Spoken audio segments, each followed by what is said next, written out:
வணக்கம் மக்களே, welcome to நம்ம திருச்செந்தூர். எல்லாரும் எப்படி இருக்கீங்க? இன்று 14/3/2026 சனிக்கிழமை. இன்னைக்கு நம்ம திருச்செந்தூர் முருகன் கோவிலில் இந்த வீடியோ எடுக்கப்பட்ட நேரம் காலை 8 மணி முதல் 9 மணிக்குள்ள எடுத்தோம். நம்ம வீடியோ எடுத்த நேரத்தில் பொது தரிசன வரிசையில் ரொம்ப பக்தர்கள் கூட்டம்னு சொல்ல முடியாது. அதிகபட்சமாக பார்த்தீங்கன்னா ஒரு 2.5 3 மணி நேரத்துக்குள்ள சாமி கும்பிடலாம். அந்த அளவுக்கு பொது தரிசன வரிசையில் பக்தர்கள் கூட்டம் இருந்தாங்க. மூத்த குடிமக்கள் தரிசன வரிசையில் ஒரு 1 1/2 மணி நேரத்துக்குள்ள சாமி கும்பிட்ற அளவுக்கு பக்தர்கள் கூட்டம் தரிசன வரிசையில் காத்துக்கிட்டு இருந்தாங்க. 100 ரூபாய் கட்டண தரிசன வரிசையில் ஒரு 2.5 3 மணி நேரத்துக்குள்ள இன்னைக்கு சாமி கும்பிடலாம். அன்னதானத்திலையும் அதிகபட்சமாக பார்த்தீங்கன்னா ஒரு 1 மணி நேரம் வெயிட் பண்ணி அன்னதானம் சாப்பிட போற மாதிரி இருக்கும். இதுதான் மக்களே, இன்றைய சனிக்கிழமை நம்ம வீடியோ எடுக்கும்போது தரிசன வரிசையில் இருந்த பக்தர்கள் கூட்ட நிலவரம். இன்னைக்கு நீங்க நம்ம திருச்செந்தூர் முருகன் கோயிலுக்கு மதியத்துக்கு அப்புறம் சாமி தரிசனம் பார்க்க வர்றீங்கன்னா வழக்கம் போல ஒரு 3 மணிக்கு மேல வாங்க. பக்தர்கள் கூட்டம் நார்மலா தான் இருப்பாங்க. நாளைக்கு சண்டே, நாளைக்கு நம்மளால வீடியோ போட முடியாது.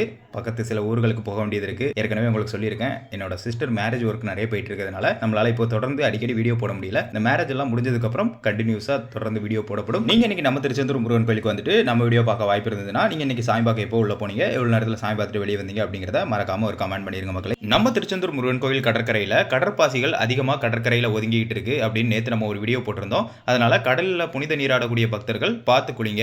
ஏன்னா அந்த கடற்பாசியில் ஏதாவது பூச்சி பொட்டுகள் ஒதுங்கி இருந்ததுன்னா அது சாதாரண ஒரு பூச்சியாக இருந்தால் ஒன்றும் தெரியாது. எதுவும் விஷப்பூச்சி இல்லை அரிப்பு ஏற்படுத்தக்கூடிய பூச்சிகளாக இருந்ததுன்னா கண்டிப்பாக நமக்கு அதனால் ஏதாவது பெரிய பாதிப்பு ஏற்படும் அப்படின்னு நேற்று வீடியோ போட்டிருந்தோம். நேற்று வந்து நார்மலாக தான் இருந்தது. இன்றைக்கி வந்து பார்த்தீங்கன்னா நம்ம கோவில் கடற்கரைக்குள்ளே இறங்கக்கூடிய அந்த பகுதிகளில் கடல்லையாக இருக்கட்டும் இல்லை அந்த கடற்கரையை ஒட்டியாக இருக்கட்டும் ரொம்ப அதிகமாக அந்த கடற்பாசிகள் கரை ஒதுங்கியிருக்கு. அது பக்கத்தில் ஸ்மெல்லும் ஓவராக அடிக்குது. அதனால் பச்சை குழந்தைகள் எல்லாம் அது பக்கத்தில் கூட்டிகிட்டு போகாதீங்க. கடற்கரைக்கு குளிக்க போகிற நீங்களும் அது பக்கத்தில் குளிக்காதீங்க. கொஞ்சம் தள்ளி நின்று புனித நீராடும்படி கேட்டுக்கொள்கிறோம். நிறைய பேர் கேட்கலாம், என்ன அகிலன் சிஸ்டருக்கு மேரேஜ் சொல்றீங்க, எங்களெல்லாம் இன்வைட் பண்ண மாட்டீங்களா அப்படின்னு. நீங்க எல்லாருமே எனக்கு ரொம்ப ஸ்பெஷல். ஸோ உங்களுக்கான இன்விடேஷன் நம்ம சேனல் மூலமா ரொம்ப ஸ்பெஷலாக வரும் மக்களே. தொடர்ந்து திருச்செந்தூர் முருகன் கோயில் பற்றிய தகவல்களை தெரிஞ்சுக்கணும்னு நினைக்கக்கூடிய உங்க நண்பர்கள் மற்றும் உறவினர்களுக்கு மறக்காம நம்ம திருச்செந்தூர் சேனல் வீடியோஸை ஷேர் பண்ணுங்க. சப்ஸ்கிரைப் பண்ண சொல்லிருங்க. தினமும் தகவலுடன் என்று அன்புடன் நம்ம திருச்செந்தூரில் இருந்து நான் உங்கள் அகிலன்.